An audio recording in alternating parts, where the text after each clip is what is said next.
everyone, and a very warm welcome to this explainer brought to you by Forge College. I am super excited to be your guide today as we dive into synchronization failures and resilient webhook handling. Now, just to give you some quick context, this topic fits right into our module on querying account data and webhook integration, which is part of the RESTful API development for Solana course, inside the broader Web2 integration and API development on Solana track. Basically, we are in the thick of it. If you remember our last lesson, consolidating integrations in Capstone readiness, we got everything looking really nice and tidy. We verified our signatures, and honestly, we were feeling pretty good about our setups. But today we are leaving the safe, predictable bubble of our local dev environments, and we are sailing straight into the absolute chaos of production networks. Okay, let's get right into it. Here's a quick look at our engineering roadmap for today. We're going to hit 1, the Great Sync Disconnect, 2, why webhooks fail us, 3, retries and exponential backoff, 4, the power of idempotency, 5, reconciliation, the safety net, and finally, 6, ready for the capstone. All right, kicking things off with part 1, the Great Sync Disconnect, when events and reality diverge. So I want you to picture this. You order some food online, right? Your phone buzzes with a text, your delivery has arrived. You jump up, swing open your front door, and look down at a completely empty porch. What just happened? The text told you one thing, but reality told you a totally different story.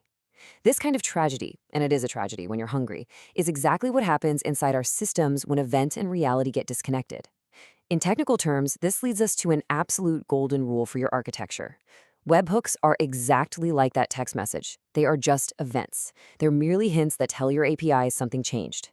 But your account queries, the calls you make directly to your RPC endpoints, those are the snapshots. They are the absolute source of truth that tell you what the state actually is right now, just like opening your front door. In a perfect world, the hint and the truth match up instantly. But spoiler alert, our systems do not live in a perfect world. Moving on to part 2, why webhooks fail us. The chaos of production networks. When we are coding locally on our own laptops, everything happens instantaneously. It kind of lulls us into this false sense of security, making us feel like we're totally ready for the big capstone deployment. But real-world distributed systems, they are incredibly messy. And if you blindly trust webhooks, you are absolutely going to have a bad time. Let's look at the 4 major network nightmares that cause this chaos. First up, delayed delivery. We've all experienced this, right? It's literally like getting a Happy New Year text message from a friend on January 3rd. Second, duplicates. Imagine swiping your card for a single coffee and getting double charged. That is a webhook duplicate just totally wreaking havoc on your state. Third, we have out-of-order events. This one is like getting a text saying, I had a great time tonight, before you even get the text asking, hey, do you want to grab dinner? It just completely scrambles the logic. And finally, RPC staleness. This is where network propagation delays mean your RPC node is temporarily handing you outdated account data.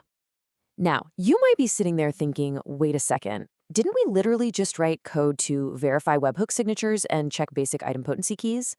And yes, we did. Those are fantastic first steps.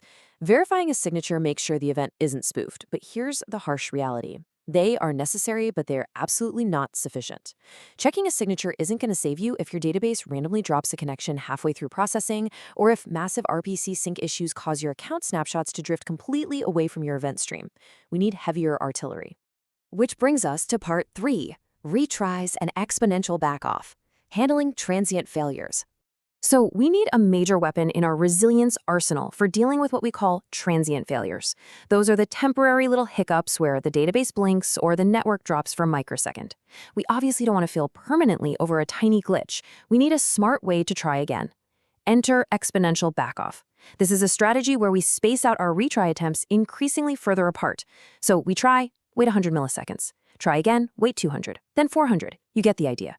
It gives the transient error time to actually subside without hammering our own system. But here is the real secret sauce. When the webhook provider sends us the event, we immediately return an HTTP 202 accepted status. We do this to basically tell the sender, got it, stop bothering me, which avoids spamming the network with external retries. Instead, we carefully paste the retries internally inside our own background worker queue using this backoff strategy. This builds into a really critical processing loop. Step 1, we receive the webhook and instantly acknowledge it with that HTTP 202. Step 2, we push that payload into our job queue. Step 3, our background worker picks it up and attempts the database update. Step 4, if it fails, it enters that exponential backoff loop we literally just talked about. And finally, step 5. Actually, let me pause here. Step 5 is absolutely crucial. You must never, ever persist the processed event ID into your database until the state update is entirely 100% successful. If you log the ID too early and the database write fails, your system is going to ignore all future retries and you will be left with permanently missing data. All right, part 4, the power of idempotency. Safe retries by design. So if we are going to be using our first weapon, retries, we run into a brand new problem. What if a task partially succeeds, we retry it, and we accidentally apply the exact same state change twice? We need a rock-solid guarantee that retrying is safe. This brings us to weapon number 2, idempotent processing. Basically, this means designing our database updates so that applying the same event once, twice, or literally 100 times yields the exact same final state. No double charging for coffee. How do we actually do this? By using conditional updates. If we track a property, let's say last event sequence in our database, we can set a hard rule, silently ignore any incoming events that have a lower or equal sequence number to what we already have stored. Boom! Just like that, your system is totally immune to out-of-order deliveries and perfectly safe to retry all day long. Part 5. Reconciliation, the safety net, auditing and repairing state. But look, what happens when the absolute worst occurs? What if an event gets completely lost in the void, or the RPC node was just wildly out of sync during processing? This brings us to the climax of our architecture, reconciliation. It is a dedicated script built to audit and repair our state, and here is exactly how it operates. First, it scans our local accounts. It reads all our stored data and last known event IDs to build a list of candidate accounts. Next, it reaches out and fetches the authoritative state by calling our JSON RPC endpoint to get the absolute freshest snapshots. Then it compares the two.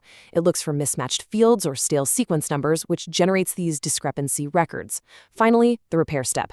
It automatically queues up fixes to yank our local database back into perfect alignment with reality. It's essentially a self-healing mechanism for your API. But a huge word of extreme caution here. Always, always, always start by running your reconciliation script in a dry run mode. You do not want to unleash some automated script that blindly overwrites your production database without checking its math first. Running a dry run lets you log the mismatches, review the discrepancies, and actually verify your repair logic before you let the script mutate a single piece of live data. Honestly, it is a lifesaver. Finally, part 6, ready for the capstone, bulletproofing your API. Listen, if you have been implementing these concepts, I have fantastic news for you.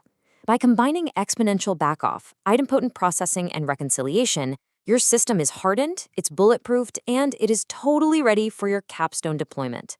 Before we wrap up, though, I want to strongly reiterate this golden rule to keep it that way. Events are hints about changes, while account snapshots are the source of truth.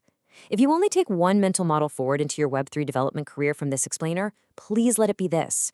Build your architecture so that it relies on hints for speed, but always, always falls back on the snapshots for accuracy. Now, to prove that your resilient handling actually works in the lab, you're going to be producing a debug report artifact. This needs to include your reproduction steps, the logs you captured while simulating all those chaotic failures, your specific retry and backoff configurations, the diffs generated during your reconciliation dry runs, and the actual commands you use to verify the fixes. Please take the time to carefully check all your configs and logs for typos and errors. A clean, well-documented debug report, that is the true mark of a senior developer. So I leave you with this final provocative question. Is your API truly ready for the chaos of production? If you apply everything we've covered today, the answer is going to be a resounding yes. Thank you so much for joining me in this explainer, brought to you by Forge College. I really hope you found it as fascinating as I do. If you want to dive even deeper into this subject and explore more advanced Web3 topics, I highly encourage you to go visit forge.college. Keep building, stay resilient out there, and I will see you in the next one.